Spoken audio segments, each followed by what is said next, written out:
Mahal na Reyna. Mahal na Reyna. Ay! Gising ka. Umalis muna kayo, kakausapin ko lang sila. Ngunit mahal na Reyna, mahigpit pong pinagbibili ng mahal na hari, nabantayan namin ang pamilyang ito. Kakausapin ko lang naman sila, sandali lang, tapos dyan lang naman kayo sa labas eh. Oo nga naman. Para bang ang dali-dali tumakas. Sa laki kong to, ang hirap ang tumakbo. Oo nga. O di, tatawag na lang ako sa mahal na hari.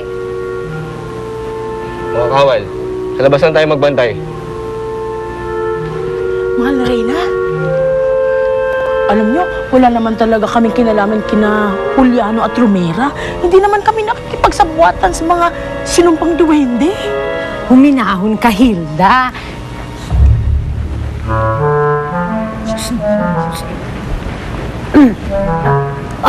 Huminahon ka, Hilda. Hindi naman ako sang-ayon dun sa ginawa ni Haring Calixto sa inyo eh. Dahil alam kong mabubuti kayong mga duwende. At hindi nyo sisirain yung tiwala namin sa inyo. Ay, salamat naman po.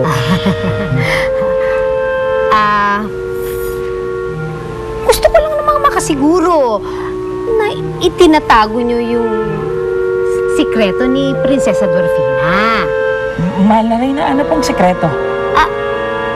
Baka kasi ipinagkakalat ninyo yung sikreto ni Prinsesa Dorfina. Naku, hindi ho, mahal na Reyna. Ako nga, gusto ko na putulin tong pilikmata ko. Gusto ko na makita yung kagandahan ko sa salamin, pero mahigpit yung pinagbawal na kailangan walang salamin sa kaharian. Kasi paragi pumupunta dito si Dorfina. At baka kung nakita niya sarili niya sa salamin, maalala pa niya na hindi pala siya si... Hilda, mahal. Naman na. Yun, sikreto natin, di ba? Kaya, kung ganon, mahal na Reyna, baka maaari nyo na pong kausapin ng Haring Calixto na kami palayain na rito. Total naman, iningatan namin ang sikreto ninyo na huwag bumalik ang alaala ni Prinsesa Dorfina na inyong kinuha noon. Oo naman.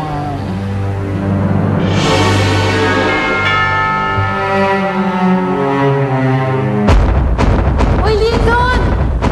Ikaw ba yan? Ay, akala ko lumaki ka na. Dorfina, magtago ka! Mga tao dito, hindi ka na pwede makita. Tama! Hi, Lulu! Higat din! Tara, baka ako nagawin sa atin yan! Tuto!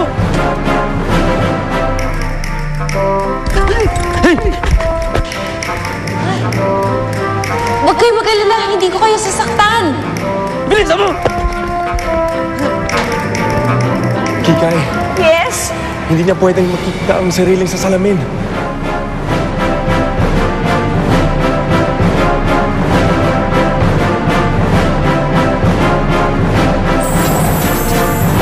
Tinatawag